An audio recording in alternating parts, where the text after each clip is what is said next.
समाधान असतं. देशभरातून जगभरातून भक्त इथे दर्शन घेण्यासाठी येत असतात आणि मी सुद्धा आज ही नवीन पुन्हा एकदा जबाबदारी घेतल्यानंतर पहिल्यांदाच इथे दर्शनाला येऊन मला अत्यंत आनंद होत आहे. गणरायाच्या आशीर्वादाने पुढच्या कालावधीमध्ये महायुतीच्या सरकारमध्ये आणखीन सकारात्मक पद्धतीनं काम करण्याची ऊर्जा ही निश्चितपणाने इथे आल्यानंतर मिळत असते. बाप्पाकडे काय मागितलं? बाप्पाकडे सगळ्यांसाठी सुख समृद्धी, महाराष्ट्र राज्याला प्रथम क्रमांकावर महायुतीच्या सरकारच्या कालावधीमध्ये नेण्याचं जे उद्दिष्ट आहे त्याच्यामध्ये त्यांनी यश द्यावं असंच मागितलं. पुण्यात आला पण स्थानिक पदाधिकारी तो कुठेही दिसत नाही. शहराध्यक्ष असतील किंवा महिला पदाधिकारी असतील ते आहेत. माझा कोथरूडला एक कार्यक्रम आहे आणि तिथे ते सगळे उपस्थित राहणार आहे. मी दर्शनासाठी आलेली होती आणि इथेही मी फारसं काही कळवलेलं नव्हतं. मी दरवेळेला इथं आली की दर्शनाला येत असते. फारसं काही त्याचा तामझाम न करता मी इथे येत असते. त्यामुळे ते सगळे औपचारिकरित्या त्या कोथरूडमध्ये जो कार्यक्रम आहे त्याच्यासाठी सगळे उपस्थित राहणार आहे. 24 तारखेपासून आम्ही जो डिसेंबर महिन्याचा हप्ता आहे तो देण्याची सुरुवात ही केलेली आहे. मधले हे 1-2 दिवस सुट्टीचे असल्यामुळे त्यावेळेला थोडी ती प्रोसिजर 1 दिवसासाठी आम्ही हॉल्ट घेतला होता. आजपासून पुन्हा एकदा साधारणपणे पुढच्या 3-4 दिवसाच्या कालावधीमध्ये ज्या काही लाभार्थी आहेत लाडक्या बहीण योजनेच्या त्यांच्या खात्यामध्ये थेट जो लाभ आहे डिसेंबर महिन्याचा हा पोहोचवण्यात येत आहे. लाडक्या बहिणीचा हप्ता सुरुवात झाली तर दुसरीकडे शिक्षकांचे जे पगार आहेत यामुळे 2 ते 4 दिवस किंवा उशिरा होण्याची शक्यता वर्तवली जाते. कारण रात्री उशिरा हा पूर्ण जो पैसा आहे तो लाडक्या बहिणीसाठी वर्ग करण्यात आला अशी शक्यता आहे. त्यामुळे सगळे शिक्षक ही अतिशय चुकीची माहिती ही तुम्हाला मिळालेली आहे. नागपूरच्या अधिवेशनाच्या वेळेलाच जर आपण सगळ्यांनी माहिती घेतली असेल तर त्यावेळेलाच जो डिसेंबर महिन्याचा हप्त्याचा निधी आहे 1400 कोटीचा हा विभागाला प्राप्त झालेला आहे आणि याला साधारणपणे आता 10 ते 15 दिवस झालेले आहेत. त्याच्यामुळे दुसऱ्या कुठल्याही विभागाचा निधी हा महिला व बालविकास विभागाला लाडक्या बहीण योजनेला देण्यात आलेला नाहीये.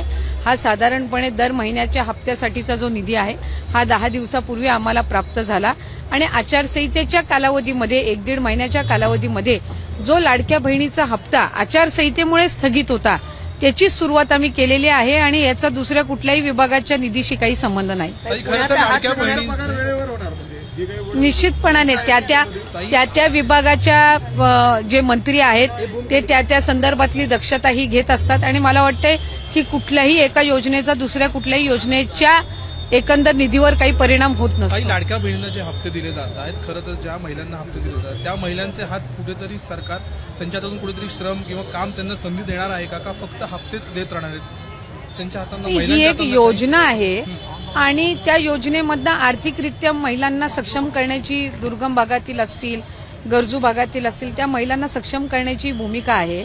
आम्ही विभाग म्हणून आता पुढच्या कालावधीमध्ये महिलांना आर्थिक साक्षरता त्यांच्यामध्ये आणणं म्हणजे फायनान्शियली त्यांना लिटरसी त्यांना लिटरेट करणं या दृष्टिकोनातून आम्ही काही उपक्रम हाती घेणार आहोत.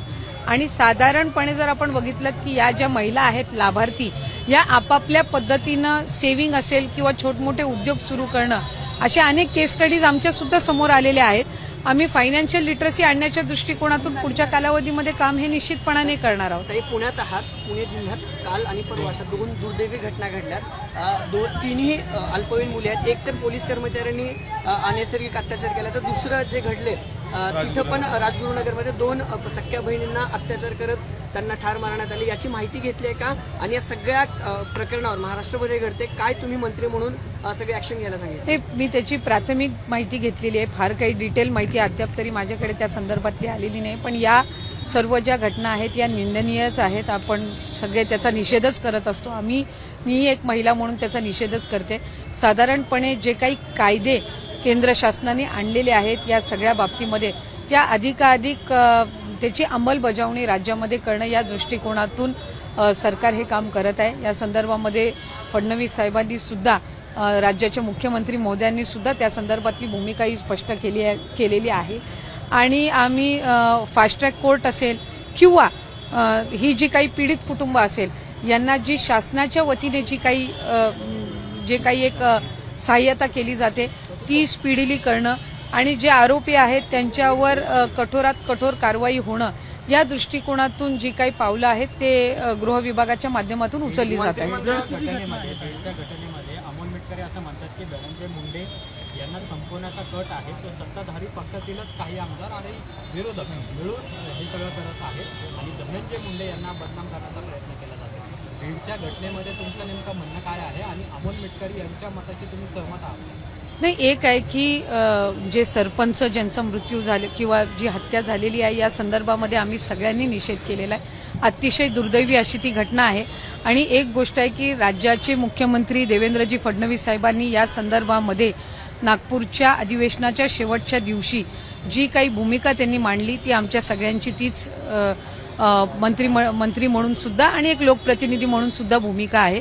त्या व्यक्ती त्या सरपंच ज्याची हत्या झालेली आहे त्याच्या कुटुंबाला न्याय देणं, जे आरोपी आहेत त्यांना पकडणं, त्यांच्यावर कठोरात्मक कारवाई त्या ठिकाणी करणं, शिक्षा मिळणं आणि ही साधारणपणे आमची भूमिका आहे. आणि या पलीकडे काही दुसरी भूमिका असण्याचं काही कारण नाही.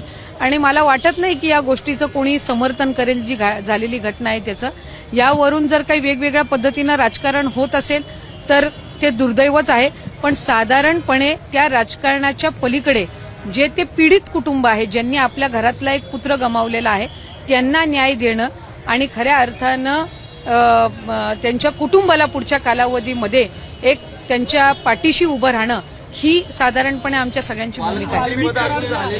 पालकमंत्रीपद अजून झालेलं नाही तर रायगडच्या पालकमंत्रीपदावरून काय कारण प्रत्येकच ठिकाणी ते सुरू आहे. आता तुम्ही जर बघितलं तर साधारणपणे पालकमंत्री होण्याची इच्छा ही सगळ्यांचीच त्या निमित्ताने असते. त्यामुळे आम्ही असे काही जिल्हे आहेत जिथे एकपेक्षा जास्ती मंत्री त्या जिल्ह्यामध्ये आहेत. स्वाभाविकरित्या प्रत्येकाला वाटतं की आपण आपल्या जिल्ह्याचं पालकमंत्री व्हावं. ती भावना असण्यामध्ये काही गैर नाही किंवा चूक नाही.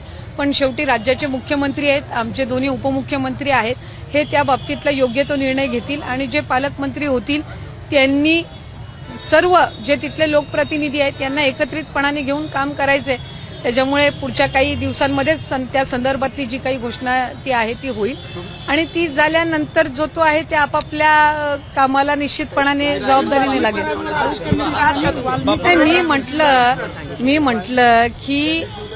मी म्हटलं की इच्छुक असण्यामध्ये काही हे नाही. ज्यांची इच्छा आहे, शेवटी मंत्री झालोय म्हटल्यावर जिल्ह्यामधनं मंत्री झालोय, पालकमंत्री होण्याची इच्छा असणं याच्यामध्ये काही चुकीचं नाही. आमचे सहकारी आहेत, भरत शेठ आहेत, त्यांची इच्छा असणं काही चुकीचं नाहीये. तेही 4थ्या टर्मचे आमदार आहेत. आम्ही दोघंही